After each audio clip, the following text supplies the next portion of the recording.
Сәлеметсіңдер ме, балалар? Бүгінгі сабағымыздың тақырыбы саған не ұнады? Бүгінгі сабақта сендер кітап мұражайлары туралы білесіңдер. Ал енді балалар, жаңа сөздерге назар аударайық. Ғасыр, век, ғасыр басы, начало века, бұрын, раньше, прежний, бұрын келмеді, раньше не пришел, бұрынғы үйі, прежний дом, бұрынғы уақыт, с давних времен. Балалар, менімен бірге жаңа сөздерді қайталайық.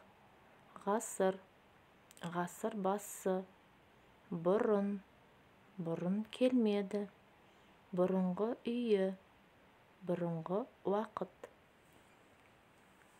Дұрыс айт. Бұрын, только. Ребята, если вы заметили, когда мы произносим слово «бұрын», то звук «о» у нас губной, гласный, твердый звук. Он влияет на звук «о», и «о» слышится как «о». Бұрын, только. Бесінші тапсырма. Суреттерге қарап, ол қандай кітап деген сұраққа жауап беріп көрейік. Балалар, 4 кітаптар берілген.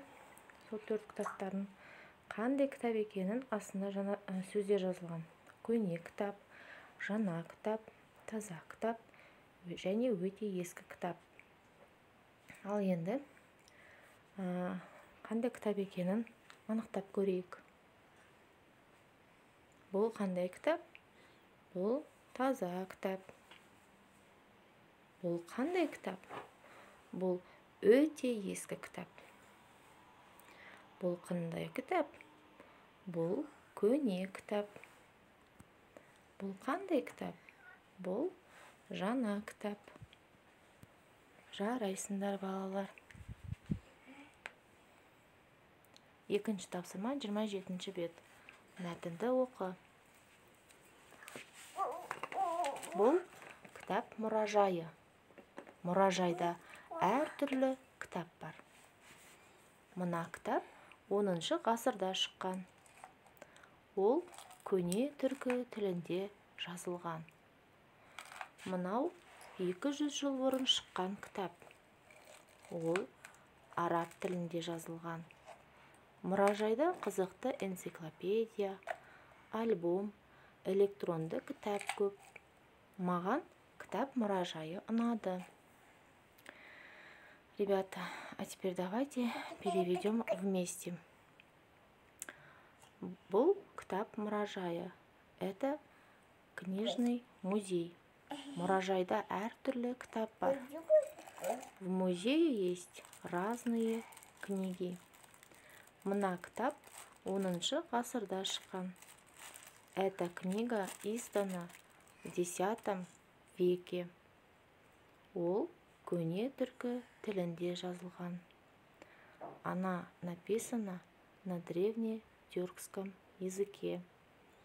Мынау 200 жыл бұрын шыққан кітап. Эта книга издана 200 лет тому назад. Ол араб тілінде жазылған. Она написана на арабском языке. Мұражайда қызықты энциклопедия, альбом, электронды кітап көп. В музее много интересных энциклопедий, альбомов, электронных книг. Маған кітап мұражайы ұнады. Мне понравился книжный музей.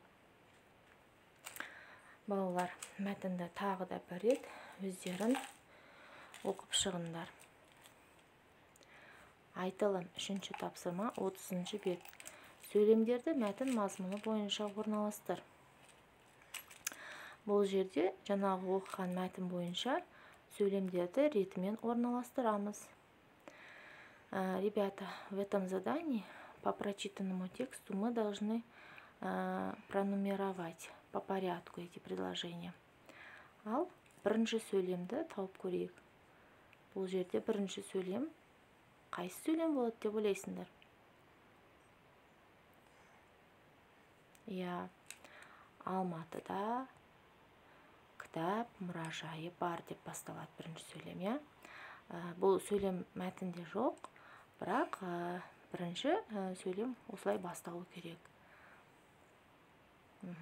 Одан кейін екінші сөйлем қайсы болады деп ойлайсыңдар? Мәтінге қараймыз барлығымыз.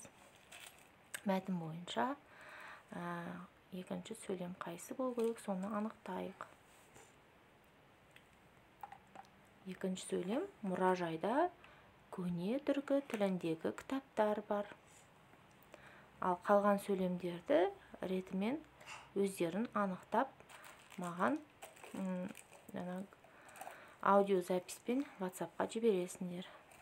Ребята, остальные предложения вы должны сами найти, пронумеровать по порядку и отправить мне голосовым сообщением. Жазылым. Сөйлемдерді дұрыс құрастырып жаз. Писание. Значит, это задание выполняете в тетрадь письменно. Это задание в учебнике нет. Значит, смотрите в инструктивном письме. Смотрите, мұражайы, мынау кітап. Вот из этих слов надо составить нам предложение. Бірінші сөйлем қалай болады деп ойлайсыңдар? Я, мынау кітап мұражайы. Это книжный музей. Вот таким образом остальные предложения составляете самостоятельно. Выполняете в тетрадь. Осымен сабағымыз аяқталды. Сау болыңдар, балалар. Балалар, бүгінгі сабақта сендерден кері байланыс алуым керек. Яғни сабақ сендерге түсінікті болса, немесе бір қиындықтар туындаса, болмаса мүлдем түсінбесеңдер, мынау смайликтерді тұсына өздерін птичка болып белгілейсіңдер, иә? Мысалы, 0-1 деген смайлик мүлдем сабақ түсінікті болған жоқ. Тапсырмаларды орындай алмадым. 2-3 дегеніміз сәл-сәл түсініп отырдым. 4-5 дегеніміз тапсырмалар жартылай түсінікті болды. 6-7 дегеніміз кейбір сұрақтар туындады. 8-9 дегеніміз тапсырмалардың барлығы түсінікті болды, бірақ кейбір жерлерде қателер болды. Ал 10 дегеніміз тапсырманың барлығы түсінікті болды деген смайлик. Осы смайликтердің біреуін таңдап, маған WhatsApp-қа жібересіңдер.